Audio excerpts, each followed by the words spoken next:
Hello everyone and welcome to Insurance Education. My name is Raymond Macmillan, and as I alluded to in my last video, today I'd want to talk to you about indemnity to driver, indemnity to principal, and indemnity to passenger. In liability policies, it's usual to find an indemnity to principal clause. Let's take, for example, a building contractor.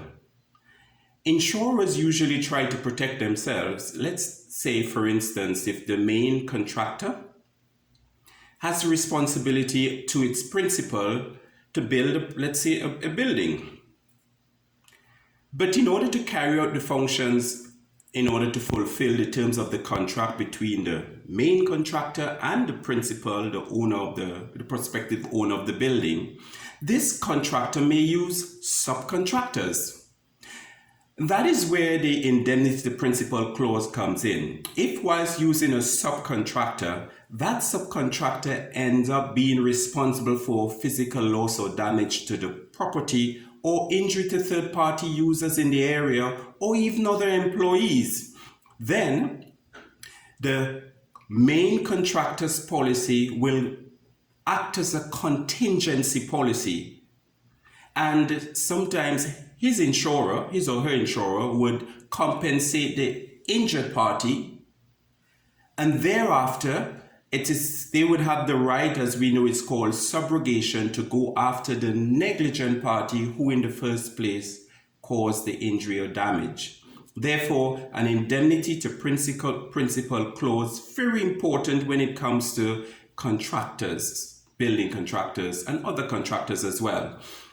But ladies and gentlemen, be careful if there's a hold harmless clause in a contract that can negate the insurer from recovering. I did a previous video on hold harmless clauses, so I'm asking you to check again in your document, that contract, to make sure there isn't any hold harmless clause. That's general liability. Let's switch to motor insurance.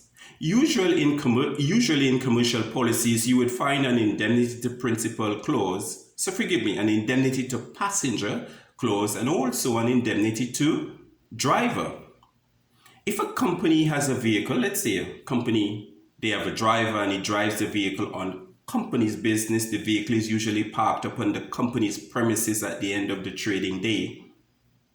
Let's say that driver, his cousin or brother comes from, let's say, the States or another country, he's coming to visit.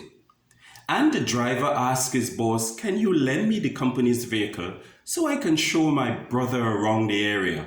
He hasn't been around for 20 years. The boss, being very kind-hearted, said, listen, be careful, but go ahead.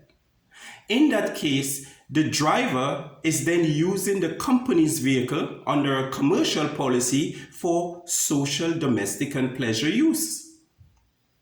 In that case, you would need an indemnity to driver clause where, should the driver cause any loss or damage to third parties, ladies and gentlemen, third party property or third party bodily injury, the policy will respond providing compensation. That is indemnity to driver. Indemnity to passengers, sometimes the passengers are the ones who would cause injury to other users of the road. For example, let's say the passenger is distracted with his or her mobile phone, opens the door on the roadside, and a cyclist coming down, or motorbike is coming down and runs into the door, flips over, damages himself or herself. It wasn't the driver, it was the passenger's negligence. In a case like that, the policy will provide compensation to the injured party on behalf of the passenger.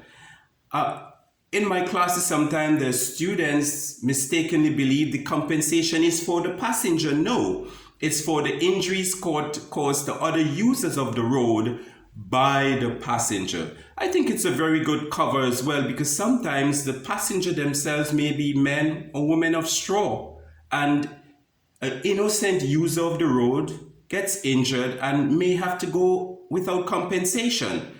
The law of the land says no. If there's a road traffic act, there should be no other situation where somebody should use the road legally and gets injured because of someone else's negligence and go without compensation. I think they're very good clauses to have in the policy. I'm suggesting that you pay close attention. Make sure your policy have the indemnity to passenger clause. It's even available in private cars as well, private car insurance, but specifically for commercial vehicle insurance, where the main activity is the driver using the vehicle day in, day out on the public road. You know, some passengers, you just drive to work and park and you go home, and on the weekend you engage in social, domestic and pleasure uses. It's a totally different thing for a commercial vehicle that uses the road day in, day out, sometimes 8 to 10 hours on the day. That increases the chances of an injury occurring to some innocent user of the road. I trust this is helpful to someone. Examination students, write out of your examination texts. So good luck if you're doing examination. This is a good revision tool for you. Thank you, ladies and gentlemen. If you want to be notified about my next video, which would be if you have a company and their subsidiary companies, what happens if one vehicle, let's say it's a company with vehicles, and one vehicle causes accident to another vehicle? Same owner. Are you entitled to compensation? Tune in for my next video. Just press the notification bell above and you would be notified as soon as my next video is available. If you like what you've just heard, why not click the like button below? And we always encourage you to subscribe to our channel. Thank you, ladies and gentlemen.